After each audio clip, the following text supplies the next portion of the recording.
donator, emrime politike dhe euro që flasin. Brenda raporteve financiare të vetëvendosjes për 3 mujorin e parë të 2025-s.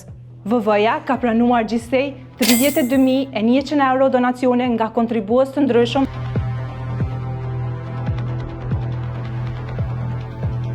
Komisioni Qendror i Zgjedhjeve ka hapur kutinë e financave politike në Kosovë duke publikuar raportet financiare të partive parlamentare për 3 mujorin e parë të vitit 2025. Të dhënat zbulojnë shumë më tepër se sa shifra, ato ndriçojnë lidhjet mes pushtetit, financimit politik dhe ndërmarrjeve publike me lëvizjen vetëvendosje në epiqendër. VV-ja ka pranuar gjithsej 32.100 euro donacione nga kontribues të ndryshëm duke përfshirë qytetar, aktivist, biznese dhe figura të njohura të lidhura me partinë. Shumat e dhuruara variojnë nga 10 euro deri në 5.000 euro dhe lista e donatorëve përfshin emra si Recep Hysen Zeka, Best Beton SHPK, Extra Fruit SHPK dhe disa të tjerë të cilat kanë kontribuar me shifra më të larta. Të gjitha donacionet janë bërë përmes bankës pas një shumë të raportuar në ARK. Sa i përket origjinës, pjesa më e madhe e kontributeve vijnë nga Prishtina, Theranda dhe Vitia. Partia ka shpenzuar në total 1.734.000 euro gjatë kësaj periudhe 3 mujore.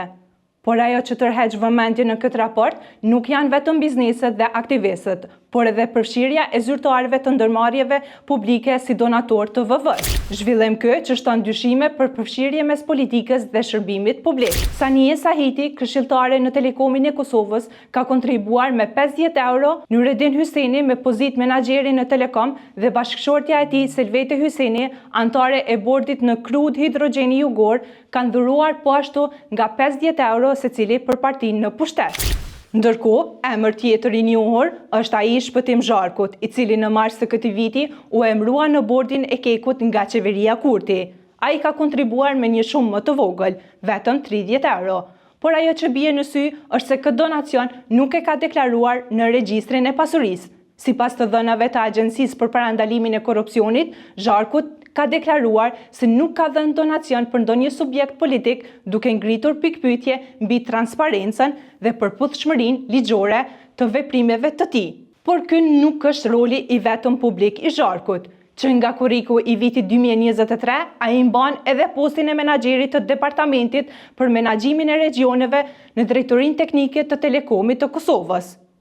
Gjithsesi, ligji për ndërmarrjet publike parasheh që një antar i bordit të një ndërmarrje publike duhet të ketë së paku 5 vite përvojë në njësi të menaxhimit.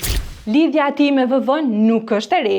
Në një komunikat të lëvizjes vetëvendosje të vitit 2019, Zharku përmendet si përkras i ideve të partisë, kur si pjesë e sindikatës së Telekomit, së bashku me 2 kolegë të tjerë, mbështeste qëndrimin e lëvizjes vetëvendosje kundër privatizimit të ndërmarrjeve publike.